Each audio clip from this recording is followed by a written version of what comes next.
Thank you, Sarah.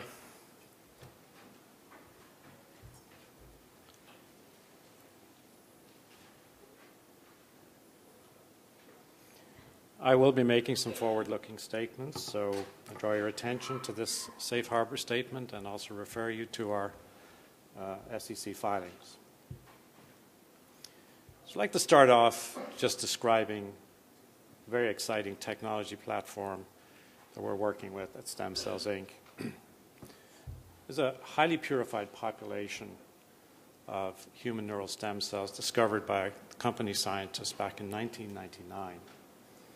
These cells are derived from brain tissue and are restricted to the CNS lineage. They are hardwired to give rise to those cells that are further down the cascade that in turn form the central nervous system. They expand robustly in culture and are stable in cryopreserved cell banks. These cells are not genetically altered or manipulated in any way, and there's no pre-differentiation required prior to transplantation. Now, talk about the attributes of the cells. So these cells are biologically active in vivo under the regulation of the host. They self-renew, they're non-tumorigenic, and they engraft, survive, migrate, and differentiate under the regulation of the host. We're developing uses of this technology platform for cell replacement and cell protection applications. The critical component is that these cells are regulated by the host, and they give rise to neurons, astrocytes, oligodendrocytes in a site-specific manner, and they do so under a carefully regulated system.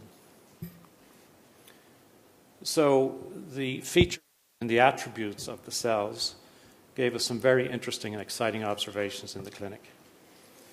These cells can restore lost motor function in hind limb paraplegia animal models. They've been shown to be neuroprotective in centrally mediated lysosomal storage diseases. They myelinate hypomyelinated neurons in a shiver mouse model, a model that has no myelin on the nerve axons. They preserve vision in retinal degeneration models, specifically, in this case, the Royal College of Surgeons rat. And they've been shown to restore lost memory in the triple transgenic and the CAMTET mouse models, which are relevant for Alzheimer's. So with these attributes and these observations in the clinic, we have begun a process to translate scientific observation and preclinical observation into unique, distinct products. To date, we have received 4 INDs from the FDA. We've also got regulatory approvals from Health Canada and Swissmedic, and we're pursuing product applications in NCL, which is a lysosomal storage disease, Pelizaeus-Merzbacher's disease, or PMD, which is a myelination disorder. It's a leukodystrophy, spinal cord injury, age-related macular degeneration, and Alzheimer's. And we also have a number of earlier stage products in the garage, as it were. So I'd like to take you quickly through the 3 elements: the spinal cord, the eye, and the brain. We have a phase 1/2 trial currently enrolling in Zurich, Canada, and now in the United States. We have 12 patients targeted who have thoracic spinal cord injury, T1 to T12, chest level, essentially. We have dosed 7 patients to date, and we anticipate the last patient in the first quarter of next year. And in the meantime, we will be making available interim reports all the way through to study completion, and we anticipate having the final full study results in Q2 of next year. We have already released some interim data in the first 3 patients who completed the study, and we observed multi-segmental gains in 2 subjects out of the first 3, 12 months post-transplant. We've seen positive electrophys measurements detected in both subjects, as well as response to heat stim and light touch. In fact, the third patient in the group converted from Asia A, which has no function or sensation below the site of injury, to an Asia B, has incomplete injury and some partial sensation. The third patient remains stable, which of course is very important. I'd just like to draw your attention to the cartoon. This doesn't work, but in any event, this is patient number 3, and you can see on the left, pre-transplant, except for a very small transitional area in yellow, the patient had no sensation or function below the site of the injury. 6 months later, you can see a dramatic change, and then that change of sensation was maintained at the 12-month time frame. This was unexpected and not in line with what folks expect to see from the literature. With regards to the eye, the preclinical proof of principle for our efforts in the clinic are represented in 2 very good peer-reviewed pieces, the European Journal of Neuroscience in January 2012, where we showed that these cells protect the photoreceptors, the rods and cones, which essentially are sensory neurons, but they also preserve vision. Recently, in IVUS online, we showed that the cells keep the surviving photoreceptors normal and healthy, and they maintain the synaptic connections required for visual function. So this is a further elucidation as to how the cells are doing their work. On the clinical side, we have a phase 1/2 trial underway in the US. It's a 16-patient study. First cohort of 8 patients essentially are legally blind. We had 2 doses. The first dose, 200,000 cells into the back of the eye, and the larger dose, 1 million cells. Cohort 2 will move into the less severely impacted, 20 over 100 to 20 over 200, and all will receive the high dose. To date, we've enrolled 6 patients, 4 in the low dose, 2 in the high dose, and we are enrolling now in 2 sites, and we've been recently given approval by the FDA to expand that to a total of 5.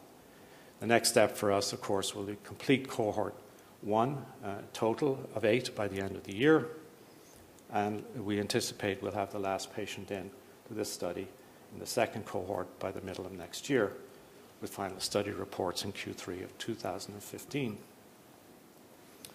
With regards to the brain, I just want to focus on PMD, or Pelizaeus-Merzbacher's disease. It's a fatal leukodystrophy. It results from imperfect growth of the myelin sheath. It mostly affects infant boys. There just is no therapy, no intervention for this terrible condition. And the study was in the conatal form, which is the most severe form of the disease. The children typically die in the first decade of life. We published our phase 1 study results in PNA, in translational medicine, I should say, 1 year post-transplant for all 4 patients, and we demonstrated the safety and tolerability of the procedure. We also demonstrated by direct imaging using MRI, donor-derived myelination in all 4 of the patients, and some modest gains in neurological and developmental function. To date, 2 years out post-transplant, the gains observed are maintained. If anything, the MRI, the evidence of the myelination is more pronounced compared to phase 1 results, and the clinical gains observed in the phase 1 study have been maintained. There are no safety issues that have arisen from this study either, and we now have a meeting on the books to meet with the FDA to discuss a phase 2 study with a control arm. The last program that I just want to share with you today is on Alzheimer's. As I mentioned, HUCNS SC cells significantly improve cognition in 2 relevant Alzheimer's disease models. These cells enhance synaptic connectivity, suggesting a potential mechanism for cognitive improvements. And you recall in one of the papers I referred to under the AMD study that synaptic density and synaptic formation is one of the critical elements in the back of the eye as it relates to the protection of the photoreceptors. What was remarkable is that the results seen in the animals were independent of beta amyloid and tau burden. So these are very heavily plaqued brains, and the protein is not toxic to the cells. We're doing this work with funding provided by CIRM, $19.3 million in the form of a forgivable loan to help fund some of the costs of the IND. And the goal with this program is to be the first neural stem cell transplant in Alzheimer's patients. Our objective at this stage of the game is not to quote-unquote cure Alzheimer's. What we're looking to accomplish here is to enhance cognition and delay institutionalization, which is a burgeoning cost in the healthcare system. And I believe the costs today within the US healthcare system are approaching something like $200 billion. So this is a huge challenge that we face as a society, as well as from the point of view of delivering affordable healthcare.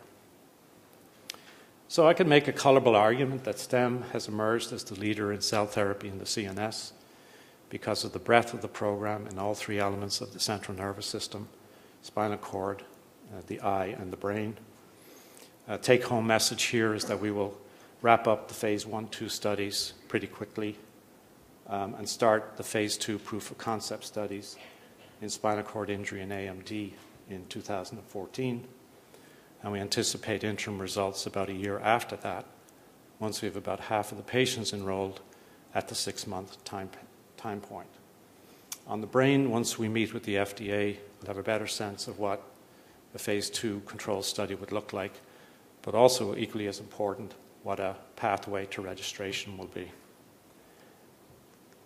Summary, this is an allogeneic product-based business model. These are stem cells in a bottle. I think we've tipped the scales now from a focus on safety to efficacy. Do these cells actually convey clinical benefit in control studies? The early clinical data is compelling, and we will continue to report out the results of the phase 1-2 trials as we march to completion. And as I mentioned, we plan to start phase 2 proof of concept studies by the middle of next year. And we will make available the interim 6-month data once we've half the patients enrolled in both of those studies. I thank you very much.